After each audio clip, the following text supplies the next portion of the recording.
قیامت کے دن ایک ایک بول پر بھی پکڑ ہوگی۔ خدا را ہم اپنی زبانوں کو قابو میں رکھیں، جو جی میں آیا بولتے چلے جا رہے ہیں، بولتے چلے جا رہے ہیں۔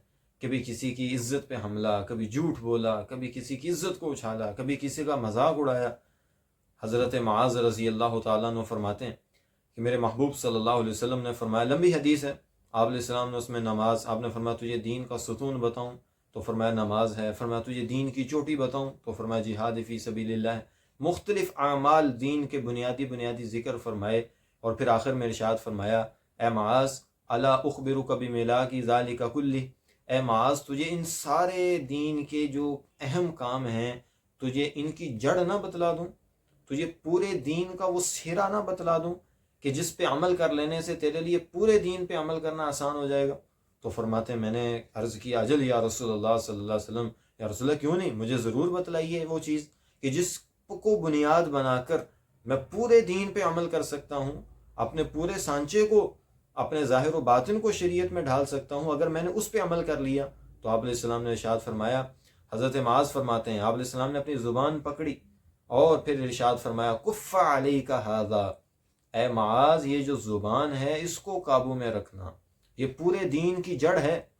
حضرت معاذ رضی اللہ تعالیٰ عنہ فرماتے ہیں میں نے عرض کیا، یا رسول اللہ صلی اللہ علیہ وسلم انا لمؤاخذون بما نتکلم، یا رسول اللہ یہ پورے دین کا جڑ، پورے دین کی جڑ یہ زبان کو قابو میں رکھنا، کیا قیامت کے دن اس زبان کے بول کی وجہ سے بھی ہم پکڑے جائیں گے؟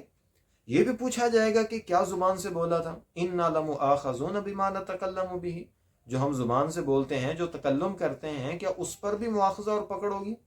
تو آپ علیہ السلام نے ارشاد فرمایا، ثقلت کا امک یا معاذ، اے معاذ، اے میرے بھولے بھالے معاذ۔ اس کا صحیح ترجمہ اگر یوں، جیسے ہمارے یہاں نہیں، حضرت معاذ رضی اللہ تعالیٰ عنہ آپ علیہ السلام کے لاڈلے صحابی، لاڈلے، تو جیسے ہمارے یہاں نہیں ہوتا باپ اپنے بیٹے کو سمجھاتے ہوئے یا ماں اپنے بیٹے کو سمجھاتے ہوئے لاڈ اور پیار میں کہتی ہے، او میرے کمڑیا پتا، او میرے کمڑیا پتا، تو آپ علیہ السلام فرما رہے اے میرے بھولے بھالے معاذ۔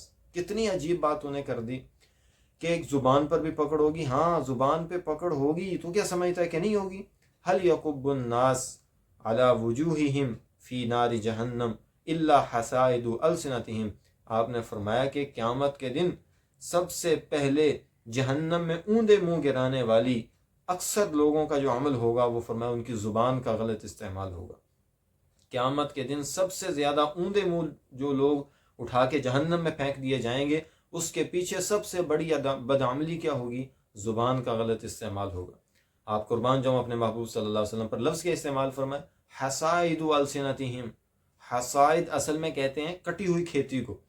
آپ علیہ السلام زبان کے بول کو تشبیہ دے رہے ہیں کٹی ہوئی کھیتی کے ساتھ، کہ زبان ہے کہ جو کینچی کی طرح کاٹتی چلی جا رہی ہے ہر چیز کو، کبھی کسی کی عزت پہ حملہ کیا، کسی پہ تہمت لگائی، کسی پہ بہتان لگایا، کسی کی عزت کو اچھالا، کسی کا مذاق اڑایا، یہ چلتا چلا جا رہا ہے، نہیں سوچا کہ وہ حقیقت ہے یا نہیں۔ کسی سے تھوڑا سا اختلاف ہے، کسی کی بھی ذات سے مسل کی اختلاف ہے یا سیاسی اختلاف ہے، تو جو دنیا جہان کی جرم ہے وہ اٹھا کے اس کے کھاتے میں ڈال دیتے ہیں۔ جہاں کہیں سے اس کے بارے میں کوئی غلط خبر آئی، نہیں تحقیق کیا وہ صحیح ہے وہ غلط ہے، اس کی حقیقت کیا ہے، اس کو ایسے شیئر کرنا ہم اپنا فرض سمجھتے ہیں۔ کیوں؟ کیونکہ اس سے ہمیں یہ اختلاف ہے، اس کو ذلیل کرنے میں کوئی کسر نہیں چھوڑتے۔